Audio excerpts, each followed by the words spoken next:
Aman burada Türkmenistan'da 70 yaşına yetmedik pensionerlerin pensiya almak düzgünü üýtgedildi. Birinji ýyldan başlap olaryň ählisiniň öz pensiýalaryny plastik kartlaryna almalydygy barada öňgörüň berdiňiz.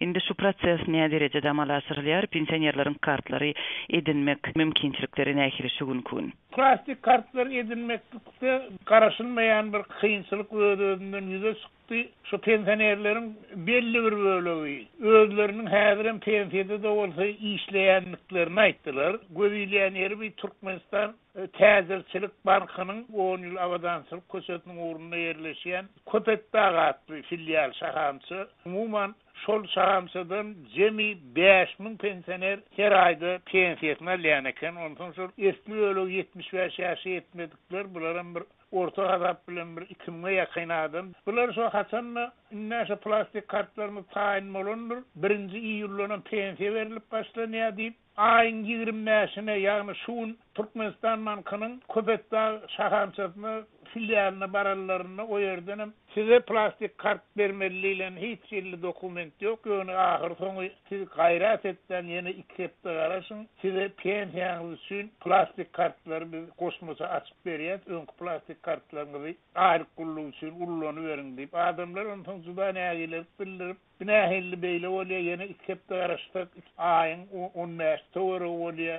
Aman radağımından öňüm pensionerlerin bir bölegi plastik kartlarına geçipdi. Olaryň pensiýalary şol kartlara haçan barıp düşýär? Barıp düşdi nehibelun düşäýmeli sebäbi bank şonu eger bir nedelli 20'sine geçirse de ine bizim ine öz borcumuzu berza etdik. Ayın 20'sine sizin plastik kartınızı pensiýanyň almaly wagtyna berilýän uğruna gabat getirip berdik. Onu bankomatlarda ol ayın 30'unda barsaňyz bererler diýip şeýle başdan soňa jogap berýärler. Pensionerlerin pensiýalary plastik kartlara geçirilende bankomatlardan pul naxtlaşdyrmak nähili düzgünde nähili tertipde bolup geçýär we näçe puly naxtlaşdyryp bolýar Aşgabatda we vilayetlerde. Her ýerde durly meselem Aşgabat şäherinde hem de vilayetleriň administrativ merkezi bolan şäherlerde bir gününe 800 mandy almagy ruhsat edilýär. Bir ýöne bir ýagda etraplara, rastlara hem de vilayetlere ora üýtgäpdi meselem Daşoğlu vilayetinde Görközlüğünün kavat 150-200 manda gelýän wagtym var.